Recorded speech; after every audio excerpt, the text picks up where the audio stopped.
السلام عليكم، كي دايرين؟ لاباس عليكم؟ نتمنى تكونوا بخير وعلى خير. جيتكم بقصة جديدة غنحكيها لكم بالصوت ديال صاحبة القصة.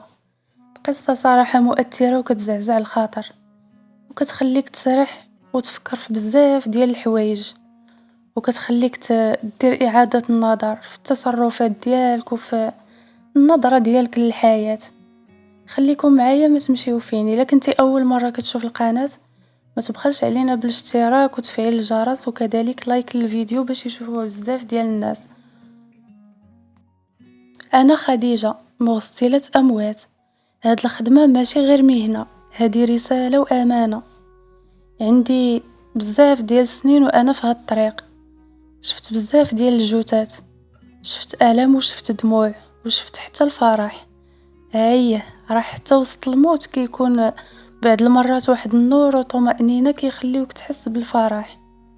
فهداك النهار كنت في دارنا، كان طيب وكان الجو سخون، وكنت طالقة الراديو كنتصنت ليه بحال كاع الامهات المغربيات. مرة كيكونوا برامج ديال الطبخ ومرات اخرين كيكونوا ايات ديال القرآن. حتى صونا ليا التليفون، هنايا شديت ولقيت الصوت ديال واحد المرأة. قالت لي: عافاك لاله خديجة، سمحي لي بزاف ولكن راه محتاجينك، راه توفات عندنا واحد السيدة وبغيناك تغسليها، الله يرحم بها الوالدين. هنايا كانت النبرة ديالها، يعني الصوت ديالها كان مختلف بزاف، فيه تأثر وكترجاني وكنحس بها، يعني مرعوبة. سولتها غير بشوية، قلت لها الله يرحمها، ولكن شكون هي هذه اللي مات؟ هنا جاوبتني وقالت لي باللي السيدة اللي مات سميتها خديجة بنت عيشة، كانت ساكنة في الحومة ديالنا من طبيعة الحال. قالت لي ولكن محال تعرفيها حيت هي ما كانتش كتخرج بزاف. صافي بقيت ساكتة واحد شوية وقلت لها: خديجة بنت عيشة هاد الاسم ماشي غريب عليا. قلت لها غادي نجي ان شاء الله، نتيا غير عطيني العنوان بالتدقيق وغادي نجي. كتبت لي العنوان وشكرتها وسديت السماعة، ولكن قلبي من ديك اللحظة ما بقاش هاني.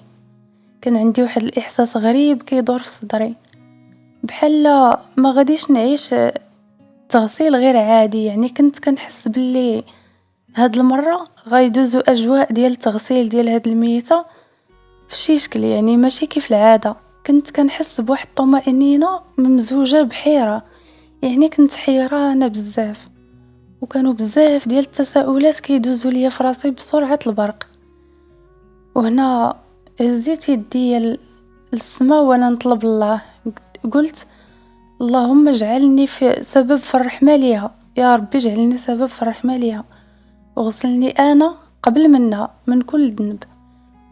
كنت حاسه بحال اللي غنتلاقى معاها نيشان، يعني وهي في الحياة.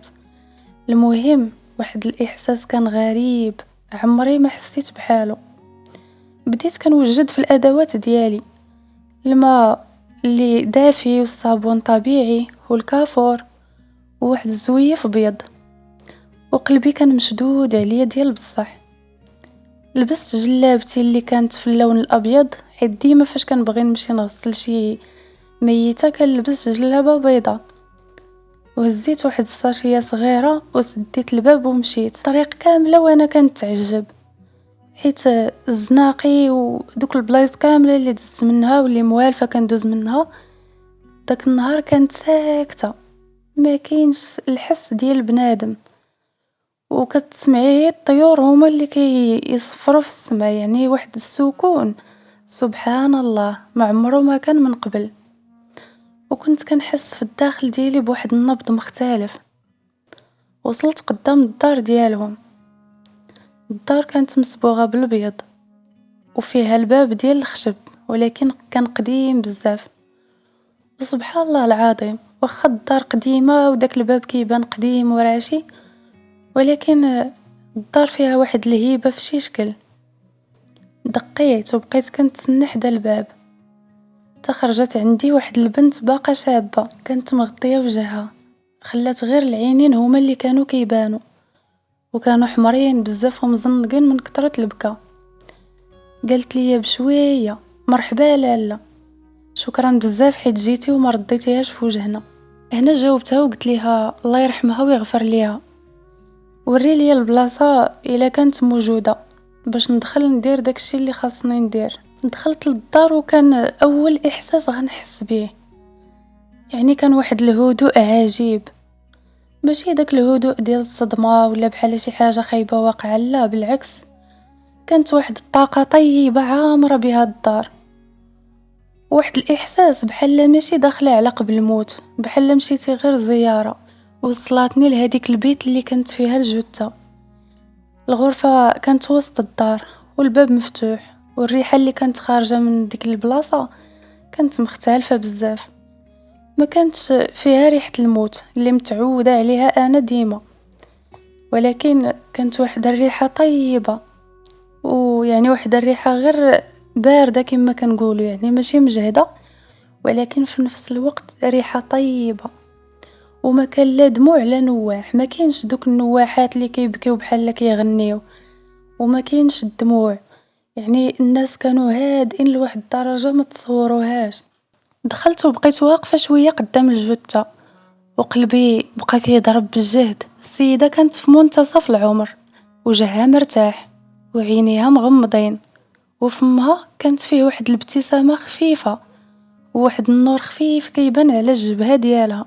وقفت وبقيت كنشوف فيها وسرحت فيها، وبقيت كنقول يا ربي شكون هاد المرأة وشنو السر ديال هاد الراحة والطمأنينة. حطيت يدي على قلبها وقلت الله يرحمك ويغفر لك اختي، غادي نغسلك بحال ماشي جثة، بحال شي امانة باغية تلاقى مع ربي في واحد الحالة اللي هي نقية.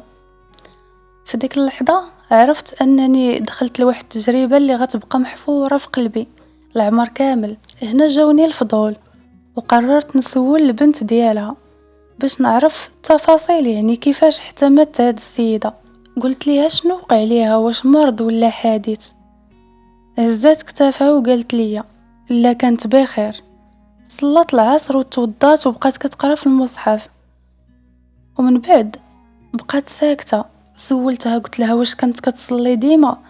قالت لي عمرها ما فوتت الصلاه، وكانت ديما كتفيقنا باش نصليو الفجر، حتى ولات في اخر الايام ديالها كتصلي وهي جالسه، ولكن واخا هكاك ما قدرتش يعني تسمح في الصلاه ديالها.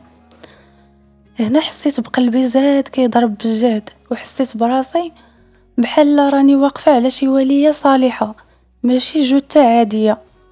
بديت كنوجد في ديك البيت باش غادي نغسلها، فرشت البلاستيك وحطيت الادوات وجبت الماء الدافي اللي يعني سخنوه ليا البنات.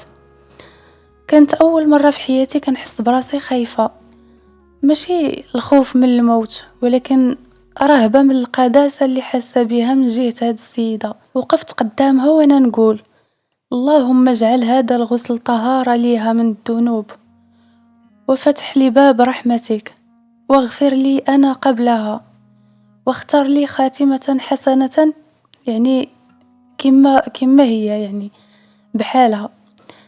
بديت التغسيل كما العاده، ولكن من اول لمسه اليد ديالها تجمدت، يدي طاحت على يدها ولقيتها دافيه ماشي سخونه، يعني واحد الدفا بحال راها باقا في الحياه، يعني ما كايناش ديك التكنزيزه ديال الميت. خويت عليها الماء وفي ديك اللحظه الدموع ديالي طاحوا بلا ما نحس. بديت كنغسل فيها وكنت كنحاول نقرا الادعيه، ولكن لساني كان كيتقطع من الخشوع. منين وصلت للوجه ديالها شفت النور، ماشي خيال، ماشي كنتخيل، لا بالعكس، شفت النور، واحد النور مشعشع، والجلد ديالها كان كيبان نقي، والبشرة ديالها بحال ديال شي بيبي ناعس، بحال شي طفل صغير، والوجه ديالها فيه واحد البشاشة بحال الا راها فرحانة باللقاء ديال الله عز وجل. بزاف د الاسئله طاحوا في بالي في ديك اللحظه، وكنحاول نفهم شنو هو هاد الاحساس. كنحس براسي ماشي كندير شي حاجه، يعني شي عمل بيديا، ولكن بحال كنشارك في شي طقس روحي كبير. يدي كانت كتتحرك بسهوله، والجسد ديالها كان رطب بلا ما نحتاج يعني نحركها بعنف. يعني كانت كما كنقولوا مطاوعة معايا. حتى البنات اللي معايا بداو كيبكيو، ولكن غير في نفسهم، يعني كانوا الدموع كيهبطوا بلا صوت، كلشي ساكت، وكان غير الصوت ديال الماء هو اللي كيتسمع، والدعاء اللي كنت كنقراه في قلبي. وصلت لمرحلة الكافور، وبديت كنحطو غير بشوية، وانا كنطلب الله: يا ربي، كما طيبتي ريحتها هنايا، طيب المقام ديالها عندك، واجعل قبرها روضة من رياض الجنة. وبين ما كنغسل شعرها لقيتو رطب رطب رطب لواحد الدرجة ما تصوروش، وما فيه حتى شي ريحة خايبة. الريحة اللي كانت في البيت بقات قوية. وحدة من البنات قالت بواحد الصوت مرعوب: لالا خديجة، واش حطيتي شي ريحة؟ يعني واش درتي شي عطر على الجسد ديالك، عفوا على الجسد ديال الميتة؟ قلت ليها: لا لا والله ما حطيت حتى شي عطر ولا شي ريحة. هذه راه ريحة طيبة خارجة من الجسد ديالها، هذه راه علامة وبشارة. وقفت واحد اللحظة وبديت كنطلب الله من قلبي: اللهم ارزقني حسن الخاتمة كما رزقتها. منين كملنا الغسيل وكفناها بقات بنتها كتشوف فيها ودموعها نازلين على خدها. قلت ليها: بنتي، واش عندك شي تصاور ديال الوالدة ديالك؟ بغيت نتعرف عليها اكثر. جابت لي واحد الالبوم صغير فيه صور بالحجاب وسط الجامع، وصور وهي كتضحك مع الاطفال. قلت ليها: شنو كانت كدير؟ جاوبتني قالت لي: كانت خياطة، ولكن فوق من هاد الشي كانت قلب كبير، وكتوكل الجيران، يعني كتطعم المسكين، وكتعطي واخا هي ما عندها ما تعطي، يعني كتعاون من القليل، كتعاون اي واحد، وكتمشي تزور اي مريض بلا ما يعيط عليها وبلا ما تكون كتعرفه.